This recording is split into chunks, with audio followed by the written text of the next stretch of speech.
केरल में देश की पहली वाटर मेट्रो हुई लॉन्च। क्या है कहानी, आइए मैं बताता हूं। यह बड़ी इंटरेस्टिंग कहानी है, लेकिन इसको समझने से पूर्व मैं आपको कुछ बातें बताऊंगा। साथियों, जब हम इंडिया का मैप देखते हैं ना, तो इंडिया के मैप में केरल कहां है यह समझ में आता है। बिल्कुल दक्षिण में स्थित है केरल, ठीक है। साउथ वेस्ट मानसून की पहली बारिश कहां आती है, केरल में आती है। इसलिए यहां पानी पर्याप्त मात्रा में है। कहीं आपके दिमाग में आ जाए यहां तो वाटर मेट्रो चल रही है, हमारे यहां तो मेट्रो ही नहीं चल रही है। भाई यहां पे पानी है तो वाटर मेट्रो चल रही है ना। तो पानी यहां पर बड़ी मात्रा में। दूसरी बड़ी बात, यहां पर बैक वाटर भी है। बैक वाटर मतलब समुद्र का पानी झीलों में आ गया है और जमीन के पीछे की तरफ आ गया है। यानी ऐसी मतलब समुद्र की तलहटी के किनारे किनारे झीलें बन गई हैं जो कि 50-50 किलोमीटर लंबी है, 90-90 किलोमीटर लंबी है। उन झीलों में आराम से समुद्र का पानी भरा हुआ है। तो वो जो पानी है वो पानी बैक वाटर कहलाता है। तो ये दो चीजें यहां पर इस चीज के लिए वायबल बनाती है, इसलिए ये काम किया गया। चलिए खबर को पढ़ते हैं। इधर देख सकते हैं आप खबर, India's first water metro launched by PM Modi in Kochi. Bharat की पहली वाटर मेट्रो कहां लिंक हुई, तो केरल में हुई। केरल में कहां हुई, कोची में हुई। और ये 10 आइलैंड्स को कनेक्ट करेगी। इस तरह से इसे लॉन्च किया गया है, ठीक है। क्लियर है ये वाली बात। चलिए आगे बताते हैं। अच्छा, अब साथियों थोड़ा सा मैं आपको केरल का मैप समझा देता हूं, फिर हम आगे बढ़ेंगे। आपको ये केरल का मैप दिखाई दे रहा है। मैप में ये जिले दिखाई पड़ रहे हैं और केरल को आप इंडिया के मैप में दक्षिण की तरफ कुछ इस प्रकार से देख सकते हैं। अब मैं थोड़ा और आपको जूम करके दिखाता हूं। तो जूम करके आप जब देखते हैं तो कुछ प्रमुख जगह आपको दिखाई देती हैं। जैसे एक तो कालीकट, जिसे आप कोझिकोड के नाम से जानते हैं। एक कोची, जिसे आप कोचीन के नाम से जानते हो। आजकल काफी सुर्खियों में है कोचीन शिपयार्ड, ठीक है ना। हमारे कई जहाज बनाने के लिए, कई सबमरीन वगैरह, इन सब के लिए आप इसको यहां से चर्चा में रखते हैं। तीसरी चीज है तिरुवनंतपुरम, ठीक है। यहां पर रहा तिरुवनंतपुरम, जो कि यहां की राजधानी है, ठीक है। ये प्रमुख शहर है। इनमें से अगर आप कोची को देखते हैं, कोचीन को, तो आपको यहां पर दिखाई देता है वेम्बनाड लेक लिखी हुई है। अगर विजिबल हो तो बढ़िया है, नहीं तो मैं यहां दिखा देता हूं। ये देखिए, ये रहा वेम्बनाड लेक। इधर की तरफ अरब सागर है, अरब सागर है। अगर आप इंडिया का मैप देखें तो इस तरफ अरब सागर है। अरब सागर के अगर आप इस तरफ चलते हैं तो कोची दिखाई देता है। अरब सागर है, कोची है। कोची में आपको क्या दिखाई दे रहा है, ये कोची शिपयार्ड है। और यहां पर आपको लगी हुई दिखाई दे रही है वेम्बनाड लेक। साथियों, ये झील जो है जिसमें आकर के पेरियार नदी गिरती है, याद रखिएगा, बड़ी इंपॉर्टेंट नदी है ये।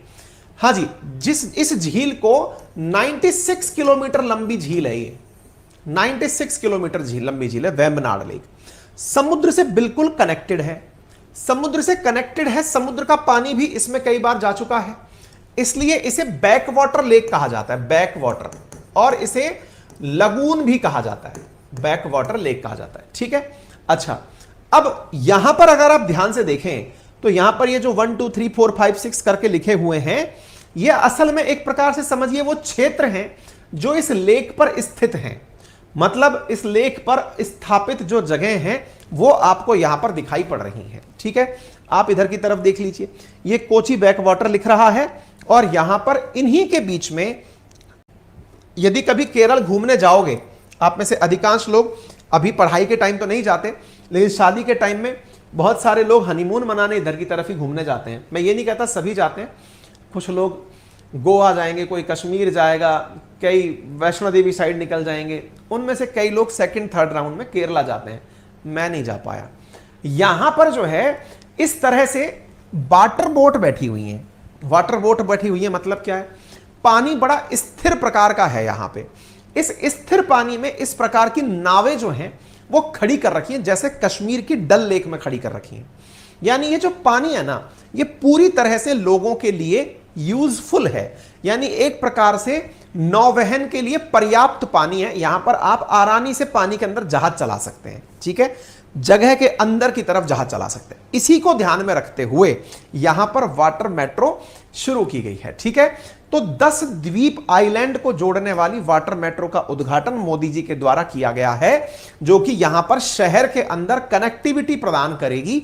ये इस प्रकार से देखिए, कोच्चि के अंदर जमीन पर चलने वाली भी मेट्रो उपलब्ध है, तो पानी में चलने वाली भी मेट्रो उपलब्ध है। ये पानी में चलने वाली मेट्रो है जो आपको दिख रही है, और ये वेम्बनाड लेक में इस प्रकार से चलेगी, 10 आइलैंड्स को आपस में कनेक्ट करेगी। ये आपको यहां पर दिख रही है। देखो ये झील है, यहां पर इंतजार करते हुए लोग आपको दिखाई दे रहे हैं। ये है जो कोची मेट्रो है, वो इस प्रकार से आपको दिखाई पड़ रही है। ये मेट्रो स्टेशन है जो आपको विजिबल हो रहा है। ये वाटर मेट्रो है। इसमें मेट्रो की सारी सुविधाएं दी गई हैं। जैसे इसके अंदर बैठने की जो सीटें हैं वो बिल्कुल वैसे ही हैं जैसे अपनी मेट्रो में होती हैं, ठीक है ना। इसको कोची शिपयार्ड के अंदर मेक इन इंडिया प्रोजेक्ट के तहत बनाया गया है। इसके अंदर प्रॉपर तरीके से जॉइंट वेंचर भारत सरकार का और केरल सरकार का रहा है। 50-50% के जॉइंट वेंचर के साथ इस वाटर मेट्रो का निर्माण हुआ है। वाटर मेट्रो बैटरी से चलने वाली है, यानी कोई पॉल्यूशन नहीं फैलाएगी। इसमें बैटरी से चार्ज होकर के ही ये वाटर मेट्रो चलेगी और लोगों को एक जगह से दूसरी जगह लेकर जाएगी। फुल्ली एयर कंडीशनड है। इसमें बैठकर यात्री बहुत ही नॉमिनल कीमत में एक जगह से दूसरी जगह घूमने के लिए नहीं, अब ट्रांसपोर्टेशन में इसका उपयोग कर सकते हैं। इसको Kochi metro rail corporation limited के द्वारा जर्मन फंडिंग एजेंसी है जिसका नाम है क्रेडिस्टेल, नाम पढ़ लेना जो भी है, उसके साथ मिलकर के बनाया गया है। हाइब्रिड है, बैटरी पावर्ड है, एयर कंडीशन से चलने वाली है। मतलब ये जो डिसेबल्ड हैं, विकलांग जो हैं, उनकी सहायता के लिए भी, यानी कि इसमें आसानी से उनको चढ़ाया बिठाया जा सकता है। कौन सी लेक में है ये? वेम्बनाड लेक के अंदर चलेगी। इसके 10 आइलैंड्स को आपस में कनेक्ट करेगी।